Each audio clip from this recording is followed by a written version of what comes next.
हमारे साथ संदीप जुड़ गए हैं। संदीप, बताइए, एनडीए की आज कल हो सकता है कि शपथ ग्रहण हो, मंत्रियों का भी पोर्टफोलियो उनको मिल जाए, तो बड़ा दिन जिसमें झारखंड की भी भूमिका अहम मानी जा रही है। एजेएसयू को भी माना जा रहा है कि उनको भी मंत्रालय मिलेगा और झारखंड के जो बीजेपी के नेता हैं उनको भी मंत्रिमंडल मिल सकता है, तो क्या कहेंगे? ये तीसरी बार कह सकते हैं प्रधानमंत्री के रूप में नरेंद्र मोदी एक बार शपथ कर लेंगे। हालांकि यदि झारखंड की बात की जाए तो झारखंड से भी इस बार भी उम्मीद लोग जता रहे हैं कि इस बार केंद्र नेतृत्व में उनको भी जगह मिले। हालांकि यदि एनडीए की बात करें तो एनडीए के जो घटक दल हैं आजसू और आजसू के भी जो प्रत्याशी रहे थे गिरिडीह लोकसभा क्षेत्र से चंद्र प्रकाश चौधरी, वे एक बार फिर से इस बार जीत दर्ज किए हैं और कहीं ना कहीं आजसू भी या क्या उम्मीद लगा रही है कि शायद उनको भी इस केंद्रीय मंत्रिमंडल में जगह मिल सके। हालांकि इसके अलावे कई ऐसे लोकसभा क्षेत्र हैं जहां यदि 14 में से बात करें तो 8 में बीजेपी ने फतेह हासिल की थी, वहीं एक सीट पे जो उनके घटक दल हैं आजसू ने गिरिडीह से इस बार जीत सुनिश्चित की थी। तो टोटल यदि बात करें तो 14 में से जो 9 लोकसभा क्षेत्र है वहां पे जो एनडीए गठबंधन है उन्होंने अपना परचम लहराया है। और जैसे पिछले कैबिनेट की बात करें तो पिछले कैबिनेट में झारखंड से 2 जो लोकसभा सांसद थे उनको वहां पे नेतृत्व करने यानी फिर मंत्रिमंडल में जगह मिली थी। हालांकि एक सीट इस बार जो अर्जुन मुंडा का था वो खाली हो गया है क्योंकि इस बार वो खूंटी से पराजित हुए हैं। हालांकि देखना होगा कि क्या इस बार जो आजसू जो घटक दल हैं उनके जो नेता हैं चंद्र प्रकाश चौधरी जो सांसद बने हैं गिरिडीह से, और पिछले बार भी यदि बात करें तो वहां का जो प्रतिनिधित्व था वो चंद्र प्रकाश चौधरी ही कर रहे थे और एक पार्टी ने फिर उन पर भरोसा जताया था और उस भरोसे पर चंद्र प्रकाश चौधरी खरे उतरे हैं और एक बार फिर से उन्होंने इस बार जीत सुनिश्चित की है। तो ऐसे में कयास लगाए जा रहे थे कि संभवतः इस बार आजसू को भी इस केंद्रीय मंत्रिमंडल में जगह मिल सकती है। हालांकि इसके अलावे बात करें तो कई ऐसे कद्दावर नेता हैं, चाहे इससे पूर्व के मंत्रिमंडल की बात करें तो जो कोडरमा से सांसद थी अन्नपूर्णा देवी को भी पिछले बार केंद्रीय कैबिनेट में जगह मिली थी और इस बार देखना होगा कि क्या उसे फिर से रिपीट किया जाता है या फिर मंत्रिमंडल में उनको जगह मिलती है या नहीं। इसके अलावे यदि कई अन्य जो नेताओं की बात करें जो इस बार जीत के लोकसभा पहुंचने का काम किए हैं तो ऐसे में उम्मीद उनको भी है कि इस बार का जो मंत्रिमंडल विस्तार होगा तो झारखंड से इन नेताओं को वहां एक जिम्मेवारी मिल सकती है। हालांकि अब देखना होगा, कल का दिन खास है क्योंकि कल प्रधानमंत्री के रूप में नरेंद्र मोदी तीसरी बार शपथ लेंगे और उनके शपथ ग्रहण के साथ साथ कई मंत्रिमंडल के जो मंत्री होंगे उनके भी शपथ ग्रहण समारोह कल हो सकता है। और ऐसे में इस कयास पे झारखंड के जो नेता हैं या फिर जो कार्यकर्ता हैं उम्मीद लगाए हुए हैं कि इस बार भी झारखंड से जो नेता हैं उनको केंद्रीय कैबिनेट में जगह मिले। जी तो निशिकांत दुबे, अगर संजय सेठ और विद्युत वरुण महतो की बात करें हम संदीप, तो भारतीय जनता पार्टी के भी कई ऐसे नेता हैं जिनका स्ट्राइक रेट जबरदस्त गया है, तो क्या उनसे भी ये कहा जा सकता है उनके बारे में कि मंत्रिमंडल में उनको जगह मिलेगी जिससे झारखंड का प्रतिनिधित्व मंत्रिमंडल में बढ़ेगा?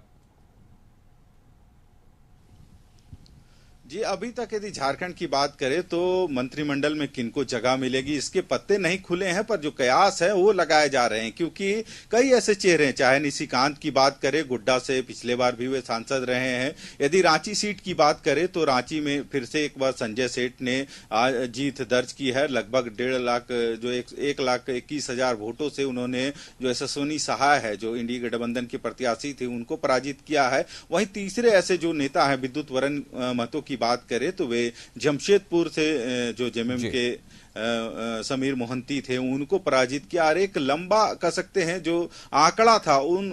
आंकड़ों को छूते हुए इन्होंने जीत दर्ज की है। तो ऐसे में जरूर कयास लगाए जा रहे हैं। चाहे यदि पलामू की बात करें तो बीडी राम पिछले बार भी काफी अधिक मार्जिन से वहां पे जीते थे और इस बार भी पार्टी ने उन पर भरोसा जताया था और उस भरोसे पे वे भी खरा उतरे हैं। तो कहीं ना कहीं कई ऐसे बड़े चेहरे हैं जिन्होंने पिछले बार भी जीत दर्ज की है और इस बार भी पार्टी ने उनको मौका दिया था था और पार्टी के जो कह सकते हैं जो उनकी विश्वास पर वे खरे उतरे हैं। तो ऐसे में उम्मीद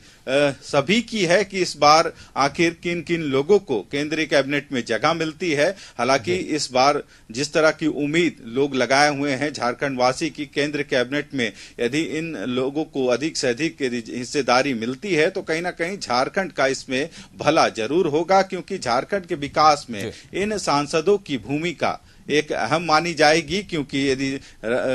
केंद्र की योजनाओं को वे धरातल तक राज्य तक ले पाते हैं और जो जन जन है उन तक उन योजनाओं को पहुंचा पाते हैं तो इससे बड़ी बात झारखंड के लिए नहीं होगी। यही वजह है कि सबकी निगाह अब कल तक टिकी है। कल मंत्रिमंडल का विस्तार भी होना है और प्रधानमंत्री नरेंद्र मोदी तीसरी बार शपथ ग्रहण भी ले रहे हैं। तो देखना होगा कि झारखंड से कितने नेताओं की जो उम्मीद है वह खरा उतर पाती है। जी संदीप, एक बात और बताएं कि जिस तरह से विपक्ष में पिछले बार 2 ही सीटें थीं, इस बार 5 सीटें हैं झारखंड से विपक्ष में, यानी कि झारखंड में अगर कुछ ऐसी बातें होती हैं जो विपक्ष के नजर में आएंगी कि इनको सरकार को इन पर ध्यान देना चाहिए, तो अगर हम ये कहें कि विपक्ष में भी प्रतिनिधित्व बड़ा है झारखंड का और ये कहीं ना कहीं डेमोक्रेसी के लिए, लोकतंत्र के लिए सकारात्मक होता है, क्या कहेंगे आप?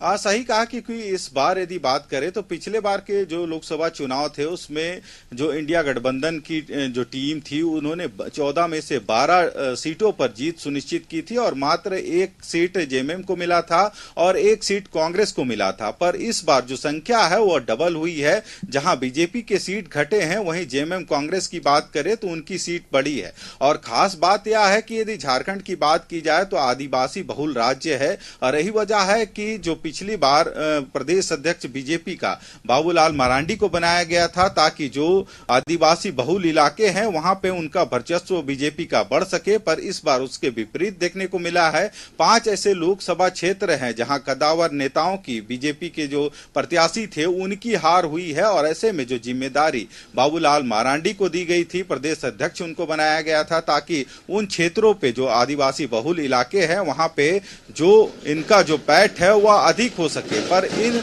जगहों पर देखा गया कि उल्टा यानी विपरीत रिएक्शन हुआ है और उन सीटों पर चाहे अर्जुन मुंडा की बात करें या फिर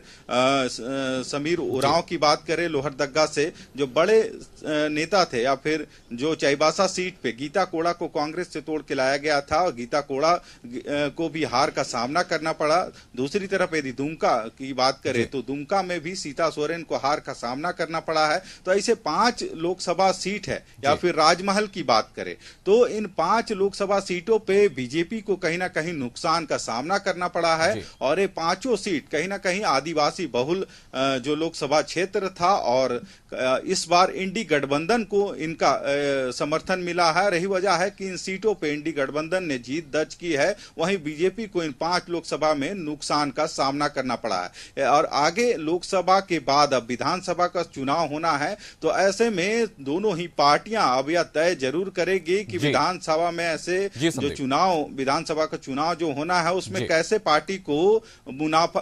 तो कहीं ना कहीं हम ये कह सकते हैं संदीप कि इस बार जो मंत्रिमंडल में जगह मिलेगी उसका असर आने वाले विधानसभा चुनाव पर भी होगा और भारतीय जनता पार्टी की जो पैठ आदिवासी क्षेत्रों में देखने को कम मिली इस बार वो मंत्रिमंडल से या विधानसभा में होने वाले चुनावों से सुधारने की कोशिश करेंगे। हमारे साथ जुड़ने के लिए आपका शुक्रिया।